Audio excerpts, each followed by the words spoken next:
Hi Karils, it's me again, Rhea, unemployed girly currently live in an apartment with my boyfriend and a trying hard content creator at the age of 25.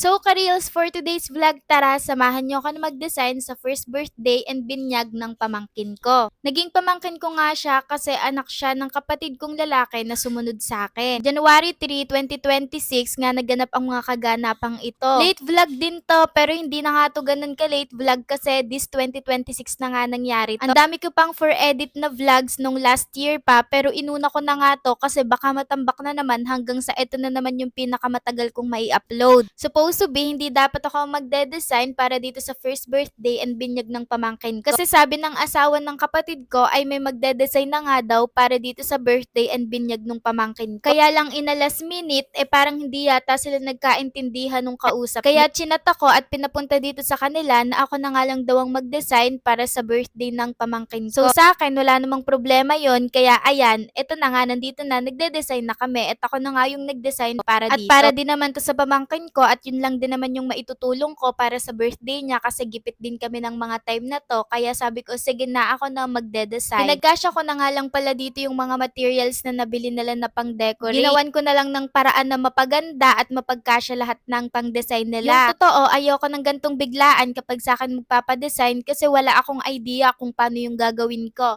Gusto ko na kapag ako yung magde-design, 1 week before, pinapaalam na sa akin para naman may idea ako kung paano ko siya gagawin. Eto, on the spot lang talaga to. Kasi nga last minute na nila to sinabi sa akin, kaya ayan, ginawan ko na lang ng paraan na mapaganda. Dito nga ay nagtulong-tulong na kami para matapos to ngayong gabi. Kasi January to, itong gabi na to, January to.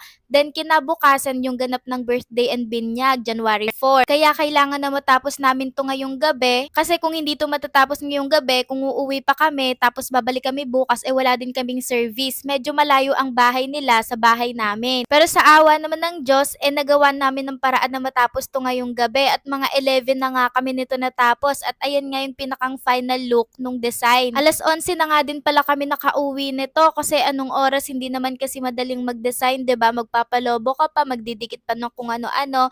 Yung simpleng design na yan, 11 na kami nakauwi nito ng boyfriend ko. Anyway, yung birthday nga pala ng pamangkin ko ay January 1 pero dahil nga New Year yon, ginalap na lang nila ng January 4. Kasi 'di ba, baka naman busog pa yung mga tao kasi kinabukasan January 1 may mga handa pa din sa bahay-bahay kaya ayan, January 4 nila ginanap. Kaya belated happy birthday na to, pero yung christening, eto na nga din yon. Magkasama na ang christening at birthday dito. Yung mga time na nagde-design kami dito, wala na akong balak na mag-video nito. Hindi na pumasok sa isip ko yon kasi nagmamadali na kami ng mga time na to. Kumbaga rush hour na yun. Kaya wala din kayong nakita dyan sa unang video na yan ng pagde-design namin kung paano de-design. Yung pinakang final look na yung nakita. Buti na nga lang yung boyfriend ko naisipan pa nga mag-video nung patapos na kaming mag-design. And fast forward, January 4, ito na nga yung celebration nung birthday and christening ng pamangkin. Ayan na nga yung final look ng venue nila. Kahit dito lang sa bahay nila ginawa, maganda at naging maayos naman ng celebration. And ito, yung pinagkasya ko na design, mas maganda na siya nung umaga. Kaya lang yung ibang lobo medyo pumutok na pala. And ayan nga si birthday girl, na bininyagan din ngayong araw. Medyo nakamangot nga ang baby tali namin dyan kasi medyo may sakit siya. Medyo masama yung pakiramdam niya kasi parang may tumutubo na butlig-butlig sa kanya. Naawa nga kami dito kay baby tali namin dito kasi syempre kung kailan birthday niya at binyag,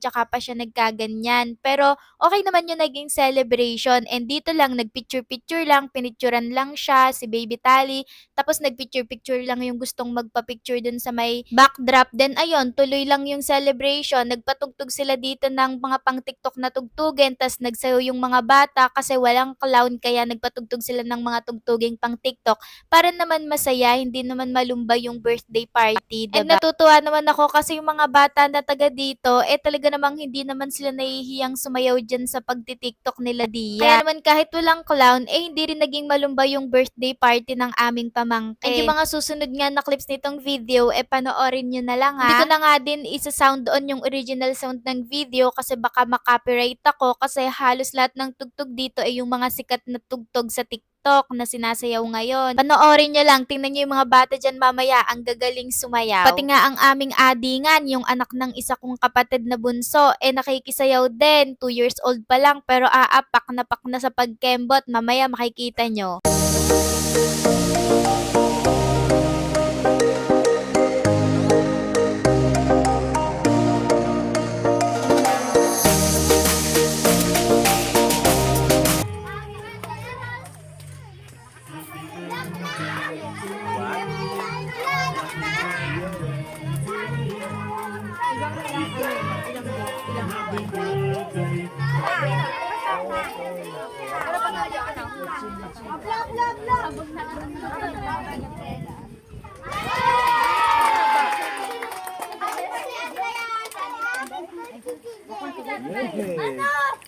Parang ako sa tubig.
Lah.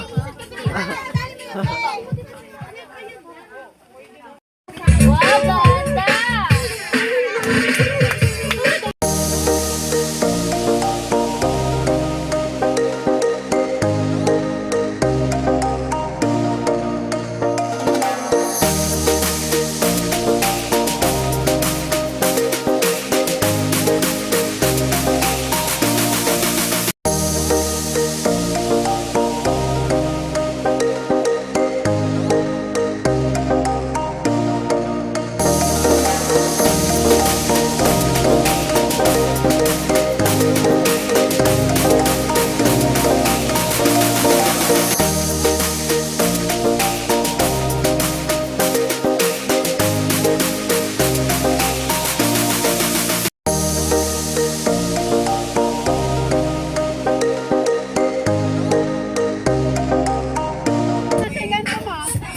Nadang kay lab. Tinabi mo ganang ka?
O, 'di ba? Kagagaling sumayaw ng mga batang iyan, 'di ba? Pati ang adi nga namin, yung naka-violet ay pak na pak. Sige. At dito sa part na to, ito na nga yung binuksan na nga nilang mag-asawa, yung mga regalo na binigay ng mga ninong, ninang at ng mga bisita.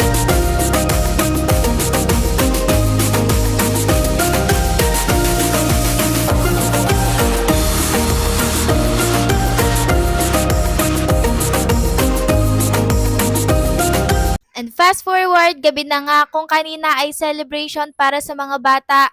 Pag gabi na, syempre, pag ganitong may mga birthdayhan, pag gabi na, time naman to para sa mga adult, sa mga mag-iinom. Actually, siguro mga 4 o'clock kami nag-start nito, kaming magkakasama dito sa isang table. Pero may mga nauna na ngang mga bisita na nag-inom sa amin, nandun naman sila sa kabilang table. Siguro sila mga 1 sila nag-umpisa, gano'n. At tingnan nyo nga tong tropa natin ay nanganganta na din eh. Medyo may tama na, kaya may lakas na ng loob. So, shout out naman sa'yo, Denver. Isa ka sa mga nagpasaya ngayong gabing to. Hindi mabubuo ang gabing to, ang inuman nating to kung wala. Sana naman matupad na yung aya mo dyan sa amin sa inyo, no? Mapapasabi ka na lang talaga na when kaya. At itong bunso kong kapatid, nanganta na nga rin. O, 'di ba? Halatang lasing na yan. Hindi naman lasing, siguro may tama. Tingnan nyo naman, mata pa lang, ebidensya na. Ipaparinig ko sa inyo yung boses para masabi nyong pati boses ebidensya na may tama na nga are.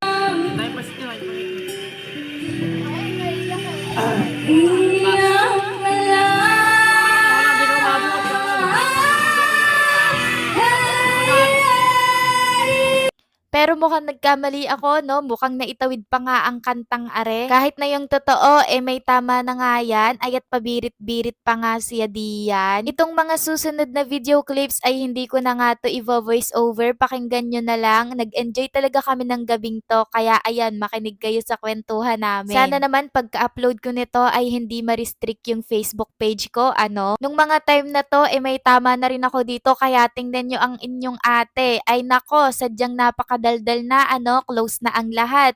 Pero kapag yan walang tama, Diyos ko, hindi yan friendly. Itong mga video clips na to ay hindi ko nga alam na nag-video pala yung boyfriend ko dito kasi nga may tama na ako ng mga time na to. Wala na akong masyadong naiintindihan sa mga nangyayari. Pero masayang masaya ako nung gabing to. Kasi ito yung kauna-unahang nagharap kaming apat na magkakapatid na nag-inom. Sa totoo lang, kapag nag-iinom, ayoko talaga na humaharap dun sa dalawa kong kapatid na mag-iinom din ako. Kasi mga lalaki sila, kapag nakakainom na, minsan maoy, hindi mo maiwasan. Nako, madalas ay napapaaway pa, kaya trauma na itong ateng nyo. Pero nga nung mga time na to, bago kami mag-start ng inom, sabi ko haharap ako sa kanila, pero nakiusap ako na sana naman walang mauyan, walang away at gulo. Sa totoo lang, mahirap silang kausap sa mga ganung bagay, pero nung time na to, sobrang saya ko kasi ito yung first time na nagharap kaming apat, pero natupad nila na hindi magmaoy ng gabing to. Super chill lang, enjoy lang talaga nung gabing to. Napakasaya ko kasi nga ito yung first time na nagharap-harap kaming apat. At sa mga kapatid ko dyan, salamat dahil ginawa nyong mapayapa at panatag ang gabing to nang walang gulo. Nakinig kayo sa ate nyo. Sana palagi kayong ganito kapag nagiinom kayo para iwas gulo at iwas away kasi ayoko na napapahama kayo. Sana din sa susunod na inom nating apat, ganito pa rin kasaya, walang gulo, walang away.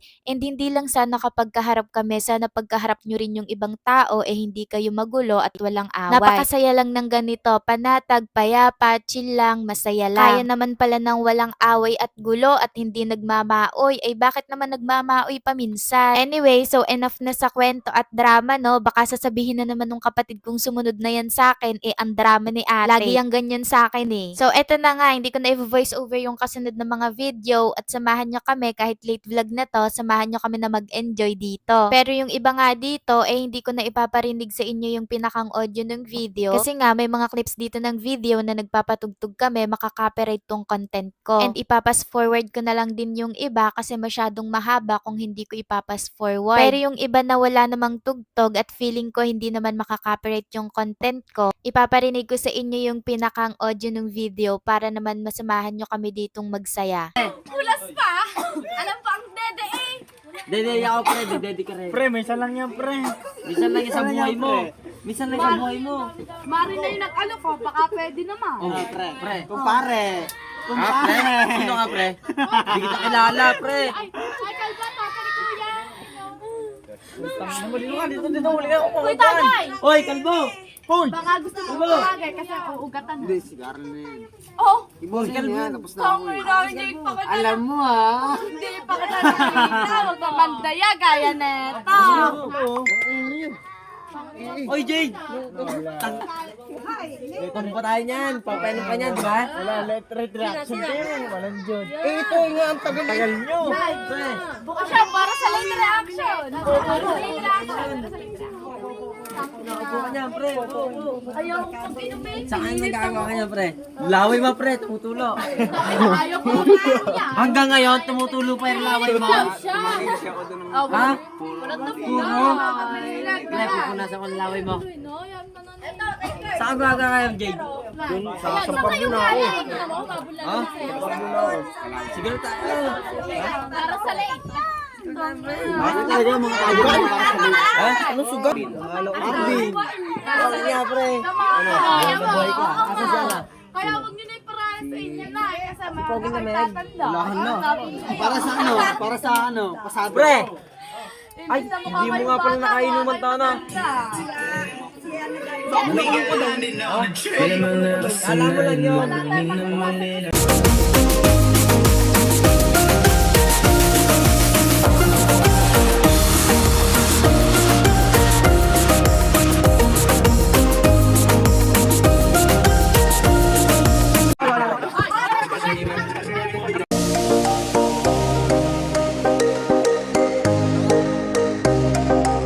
Para lang alam nyo, hindi ako lasing. Ako si Christian May Matre.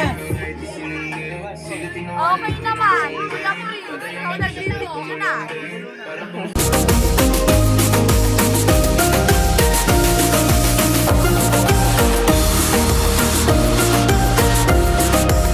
Ay, mahal ni Jade. Pagkaan ko dala. Nakasangga to eh. Na, may dala na ako Saudi. German Saudi. Amerika. Di ba si Saudi nga? Ampon yun sa'yo. Ampon. Isa.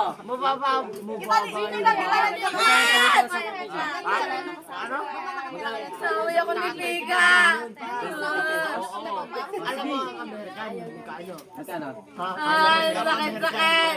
Hindi, pwede mo at least may dala. Hapon yan. Hapon. At least may... Tita po. Ay, Oh, papayag Jay, po ba? kayo wag nagbubulong. Yan. Shut up! Si Ivan, labas ano, lasing na kayo? Ano, ayos na ba? Oo, bibili na si lasing na kaya? Atid ko kayo. Sino? Dukat. Si Tao. Dugay pala. Bigla si Dugay. Dugs.